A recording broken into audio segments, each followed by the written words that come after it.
It has been a while since I've been in San Francisco. I was here June of last year. It's been a little over a year. And let me tell you what, this place is awesome. So I'm staying in downtown Oakland. It's easy to get to from the airport through the subway, through the tram system. And anyway, I'm in one of the, there's two Marriotts in downtown Oakland. There's this one, which is the larger one, that has a restaurant. And then there's the one across the street, just down the way a little bit. It's the smaller one. And this is, so I stopped in here, I just came in from the airport. And I had to have one of their delicious burgers. This is a brioche bun and all caramelized onions. Would you look at that? I got the sauces and the fries, the thin string fries. Of course, you can't have all that without a Diet Pepsi. They got the game playing, and there's football afoot. So I'm here for 3 days to relive the San Francisco experience, and let's just have some fun. Anyway, see you in the morning. So I am standing right now in Market Street, and for a little history lesson, right behind me here is the ferry terminal, the original ferry terminal built in the late 1800s. And you can look at Google, or I'll search on YouTube for Market Street, San Francisco early videos or something like that, and you'll see straight down this way, down Market Street, an old black and white video of 1906, and it's horse and buggies and all that stuff, and they actually have a restored version of the video that kind of takes out all the blemishes and stuff and makes it kind of nice to view. AI kind of embellishes a little bit, but basically it's basically what it is. So this terminal, right after that video was made in 1906, there was a massive earthquake, a 7.9 earthquake in San Francisco that wiped out basically the city. This stood with minor repairs. It stood. After that quake, they said, "Holy cow, we need to really beef things up." So part of the strategy to, protect the ferry terminal, to protect the ferry, they erected this tall woman right here. This tall woman to protect the ferries from the shakes and the quakes. And we'll see how it does. So the great San Francisco earthquake of 2026, the 8.0 that's on its way. Let's see if this very tall, powerful woman not only can protect the ferries, but the entire city. Maybe see you next year. Well, hello again from the San Francisco waterfront. So right now, right behind me, you can see there's a World War II Navy submarine. It looks like a boat, but in fact it does sink. And right behind that, you can see right over there, is Alcatraz. Now, they shut that's a prison. It shut down, I believe, in the 1960s. And the reason why they shut it down, that prison out there, it's an island out in the middle of the bay. And they had what they believe to be a successful escape from Alcatraz, a prison that was supposedly inescapable. And these guys had this plan. They dug tunnels, they built rafts and everything, and at nighttime they snuck out. And now this water is very treacherous just over there, but this water is very treacherous. And they never found the bodies. They found the leftover raft, but they never found the bodies. So you got either eaten or they actually did escape. So, but you can imagine. So, this is the San Francisco waterfront. You've got Ferris wheels over there. You've got people every day. These guys who are living in a maximum security prison. Where there's gang rapes, there's beatings, there's malnutrition, there's abject misery, poverty, and degradation. Every day, nonstop, absolutely nonstop. And yet, every day you can hear over the water when they're outside lifting their weights, their dead weights, and the dumbbells and stuff, and sneaking little man kisses in the corner. They can hear all this fun, all this activity, but yet they can't have it. So there's so much incentive to break away from that, something that's inescapable, and they tried.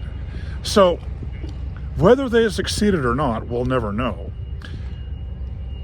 But just be glad.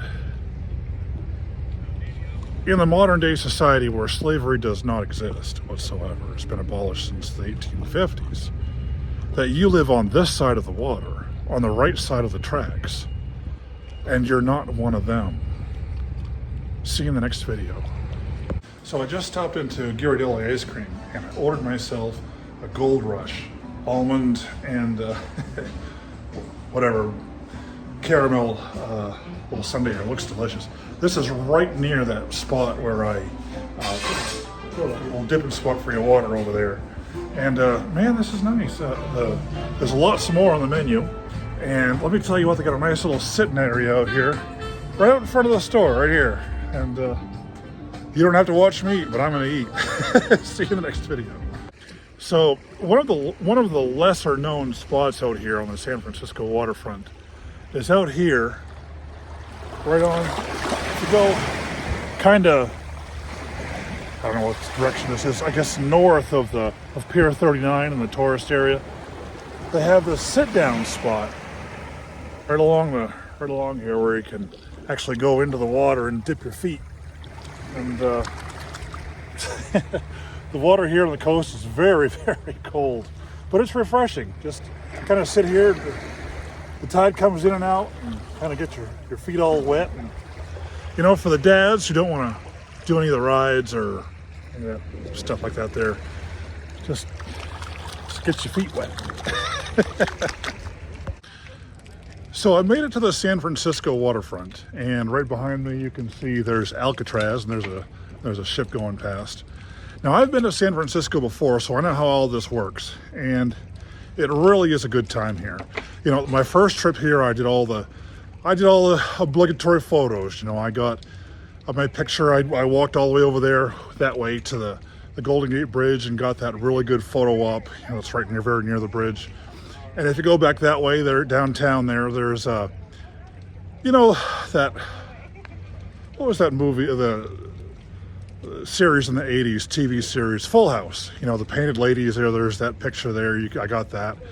And a few others here and there. So now, this trip to San Francisco, I'm gonna totally enjoy my time and do some business. So, I love Thai food. I really love Thai food. And some of my favorite, I love Filipino dishes. I love Thai. And I'm really into Japanese dishes. I went to Tokyo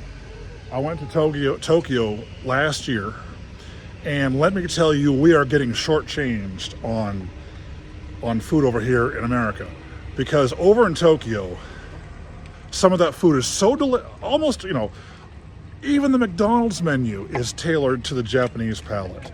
So the hotel I went to was very near like a little mom and pop Japanese store. Man, they had these little cream puffs. They were like a little in cellophane, little foam package on bottom. And my God, that was delicious. The best thing I ever put in my mouth. So I thought, I got back to the hotel and I ate the whole package in like 2 minutes. I went back the next day and got myself a whole package, like 4 of those packages. I just got addicted to them. So then I went back the second day and they were completely gone. It was like a one-off thing. So here in San Francisco, the Asian seafood market is off the charts. So especially where I'm into, my specialty is kind of Thai food. So I really kind of clean up when I come here. So we're going to be doing some of that, and also trying out some of the kid favorites, like the French fries, some of the slider joints and stuff like that. And I can't stop by San Francisco. It'd be a literal crime if I didn't actually try their fish and chips. I'm on Pier 39 right now. I just walked out Pier 39. This is like one of the tourist spots where a lot of the kids come here. There's a little gadgetry and things like that for them to check out and buy. So I'll do that, kind of get that out of the way, and then I'm gonna clean up. I'm gonna buy out the Asian market here. Hey, I'll see you later in the next video. Well, good morning from the University of California at Berkeley. So I was here June of last year, and this campus has a lot to offer. First of all, the student dining facilities are something to behold. I was very much impressed the last time I was here. They had quite the selection. And so I'm back this year to again pay a visit. So the campus is nice. Right behind me here, there's the clock tower with accurate time. And behind me over here is one of the libraries.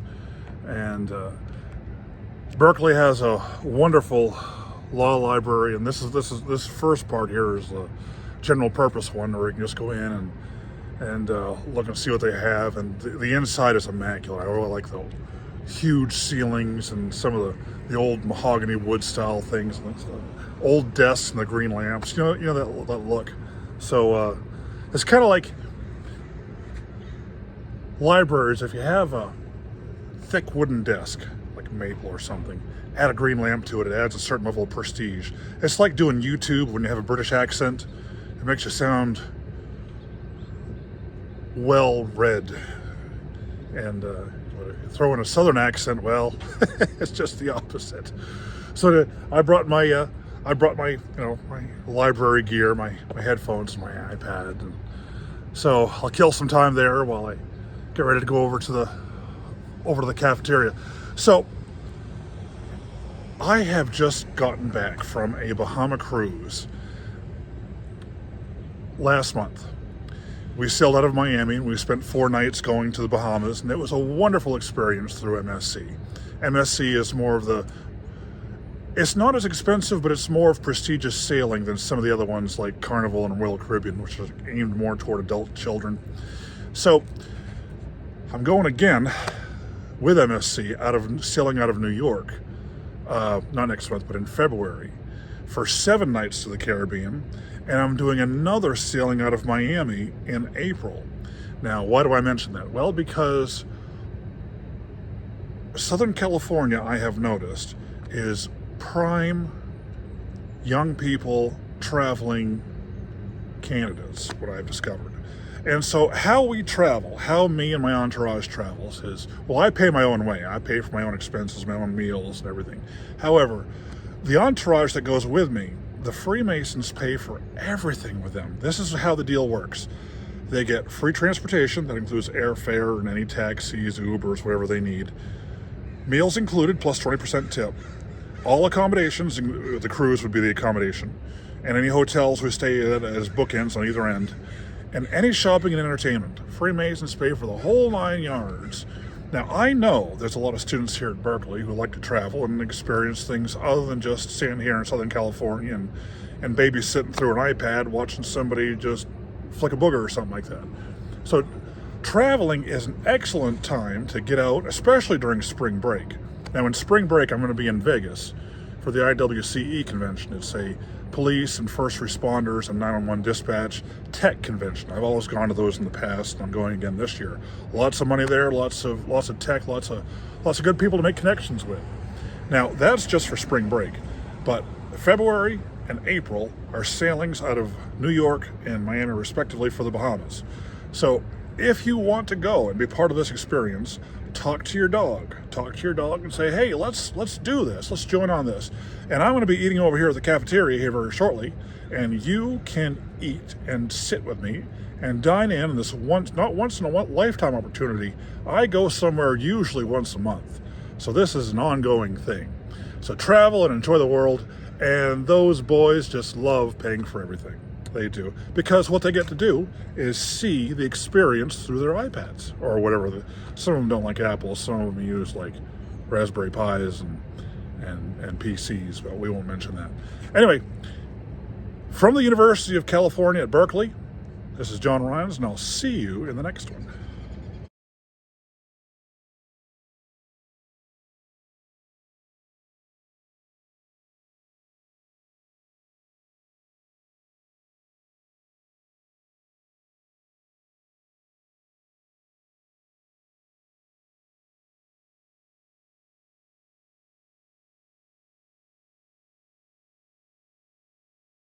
Ah, yes, good morning. The playing of the bells.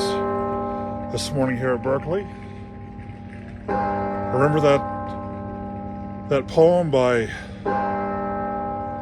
of the bells by what's that freaky American poet? He did the Ravens. Anyway, that guy.